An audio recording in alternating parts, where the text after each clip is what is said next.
Good morning साथियों, Saraswati career point में आप सभी का स्वागत है। डेली करंट अफेयर हमारा डेली सीरीज। मुझे उम्मीद है कि आप लोगों को अच्छा लग रहा है और आपकी तैयारी भी बेहतर हो रही होगी।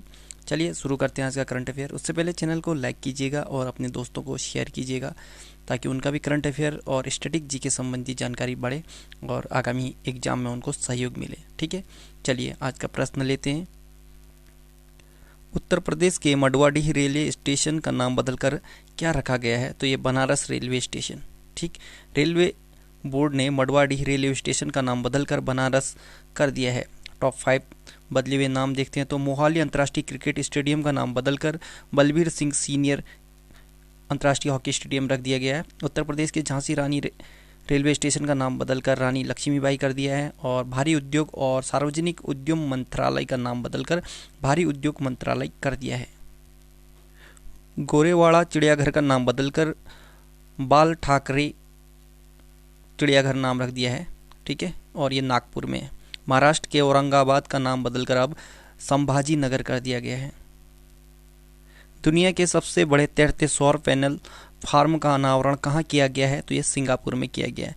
सिंगापुर में दुनिया के सबसे बड़े तैरते सौर पैनल फार्म में से एक का अनावरण किया गया है। यह परियोजना देश द्वारा जलवायु परिवर्तन से निपटने में मदद के लिए 2025 तक अपने सौर ऊर्जा उत्पादन को चौगुना करने के लक्ष्य को पूरा करने के प्रयासों का हिस्सा है। सोलर फार्म सालाना लगभग 32 किलोवाट कार्बन उत्सर्जन को कम करने में मदद कर सकता है, जो सड़कों से 7,000 कारों को हटाने में 7,000 कारों के हटाने के बराबर है। ठीक है, सिंगापुर एशिया महाद्वीप में स्थित है। राजधानी सिंगापुर सिटी है। सिंगापुर की करेंसी है सिंगापुर डॉलर। और राष्ट्रपति हैं हलीमा याकूब। प्रधानमंत्री ली सिन लुंग प्रधानमंत्री हैं। अंतर्राष्ट्रीय न्यायालय के लिए विश्व दिवस कब मनाया गया? तो यह 17 जुलाई को। अंतर्राष्ट्रीय न्यायालय के लिए विश्व दिवस हर साल 17 जुलाई को अंतर्राष्ट्रीय न्यायालय और अंतर्राष्ट्रीय अपराध न्यायालय यानी ICC के काम को मजबूत करने के उद्देश्य से मनाया जाता है। अंतर्राष्ट्रीय न्याय के लिए विश्व दिवस 2021 का थीम है social justice in the digital economy. कुछ महत्वपूर्ण दिवस देखें तो 1 जून को वैश्विक मातृ पितृ दिवस मनाया जाता है। 2 जून को तेलंगाना स्थापना दिवस। 3 जून को विश्व साइकिल दिवस मनाया जाता है। और इस बार जो विश्व साइकिल दिवस था इसका थीम है uniqueness, versatility and longevity of the bicycle as a simple, sustainable, economical and reliable mode of transportation। 5 जून को विश्व पर्यावरण दिवस मनाया जाता है और इस बार का थीम था पारिस्थितिकी तंत्र की बहाली यानी इकोसिस्टम रिस्टोरेशन। और 6 जून को संयुक्त राष्ट्र रूसी भाषा दिवस मनाया जाता है। हरेला पर्व किस राज्य में मनाया गया है? तो ये उत्तराखंड में।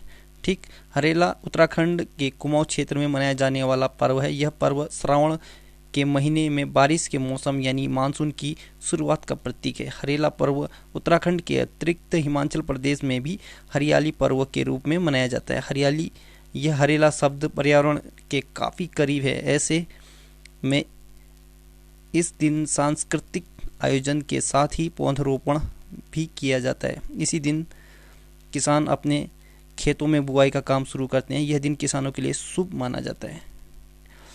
टॉप 5 पर्व देखें तो सरस राष्ट्रीय क्राफ्ट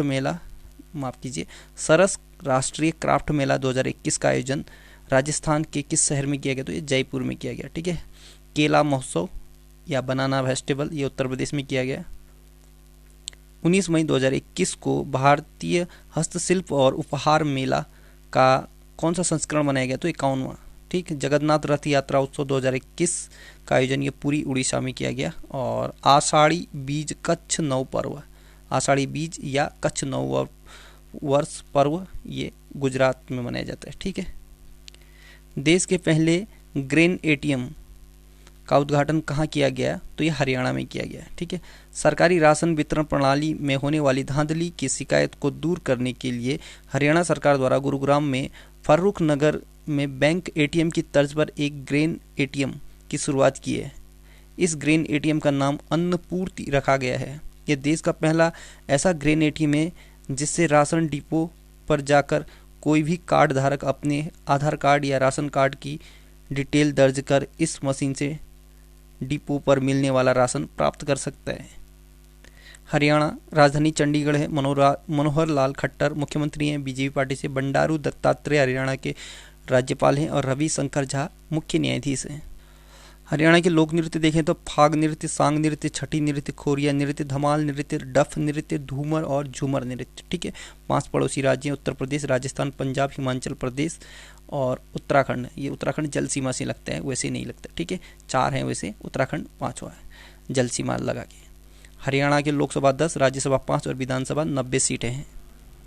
कालेसर राष्ट्रीय उद्यान, सुल्तानपुर राष्ट्रीय उद्यान यह हरियाणा में है और कुरुक्षेत्र यह हरियाणा में स्थित है। यहाँ पर महाभारत का युद्ध लड़ा गया था और दिल्ली एनसीआर के अंतर्गत आता है कुरुक्षेत्र। ठीक है।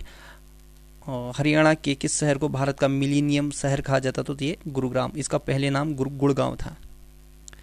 दिल्ली सरकार ने रियल टाइम बस ट्रैकिंग सेवा के लिए किस कंपनी के साथ समझौता किया है तो ये गूगल के साथ। ठीक है।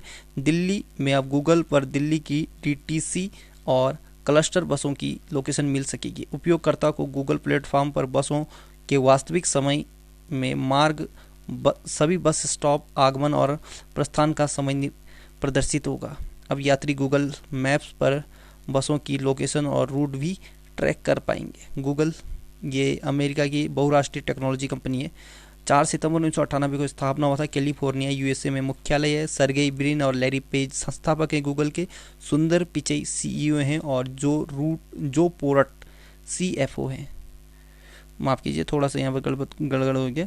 तो ये रूट पोरट, ठीक है, जो रूट नहीं है, रूट पोरट ये सीएफओ है, चीफ फाइनेंशियल ऑफिसर, और सीईओ हैं सुंदर पिचाई। और इसकी पेरेंट कंपनी है अल्फाबेट इंक। चीन से लाए गए मोंक फ्रूट की खेती किस राज्य में शुरू की गई है तो ये हिमाचल प्रदेश में की गई है। हिमाचल प्रदेश के कुल्लू जिले में चीनी मोंक फ्रूट की खेती शुरू की गई है। इस फल की खेती करने वाले मोंक के नाम पर इस फल का नाम मोंक पड़ा है। मूल रूप से चीन में पाए जाने वाला यह पौधा पहली बार देश में उगाया जाएगा और यह पौधा इसलिए खास है क्योंकि इसके फल से मिठास का एक बढ़िया विकल्प तैयार किया जाता है जो कि खासकर शुगर के मरीजों के लिए लाभदायक माना जाता है।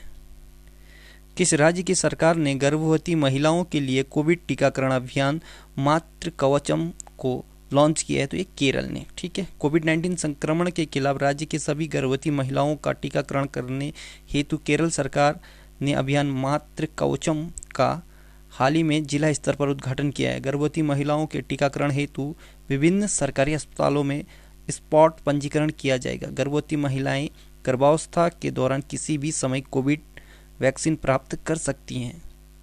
कौन सी कंपनी 16,600 करोड़ रुपए का अब तक का सबसे बड़ा आईपीओ लॉन्च करेगी तो ये पेटीएम करेगी।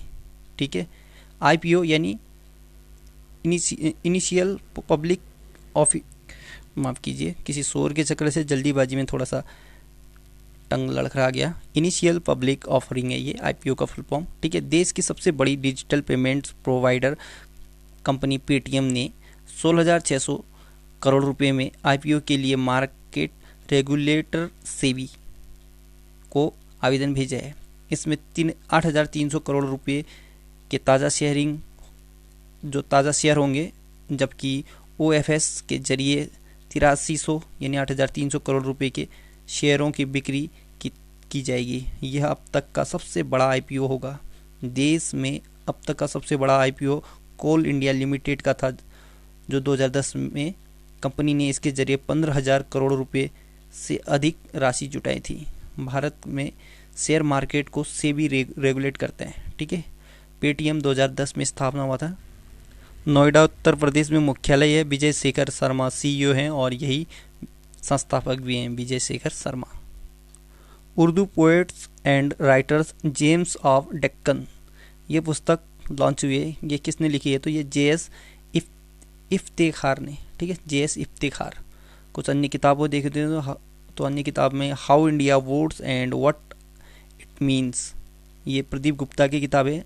अनदर डजन स्टोरीज सत्यजीत रे की किताब है। द बेंच मेघन मार्कल की किताब है। बंगाल 2021 एन इलेक्शन डायरी दीप हाल्डर की किताब है एलिफेंट इन द बॉम्ब, ये कल्कि कोचलिन की किताब है।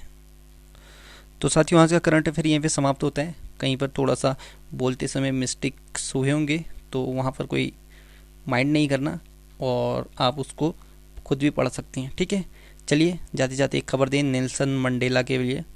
तो ये नेल्सन मंडेला हैं, इन्हें दक्षिण अफ्रीका का गांधी कहते हैं, ठीक है। इनका जन्म 18 जुलाई 1918 को दक्षिण अफ्रीका में हुआ था और निधन 5 दिसंबर 2013 को हुआ था। और इनका जो महत्वपूर्ण योगदान है, ये जो रंग भेद उन्मूलन है उसमें इन्होंने बहुत बड़ा योगदान दिया था, ठीक है। और इनका एक कथन है, शिक्षा सबसे बड़ा हथियार है जिसका इस्तेमाल दुनिया को बदलने के लिए किया जा सकता है, ठीक है।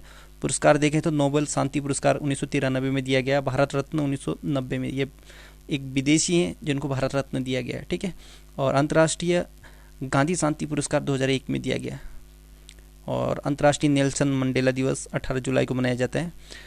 घोषणा देखें तो 10 नवंबर 2009 को संयुक्त राष्ट्र महासभा ने नेल्सन मंडेला दिवस की घोषणा की थी, ठीक है।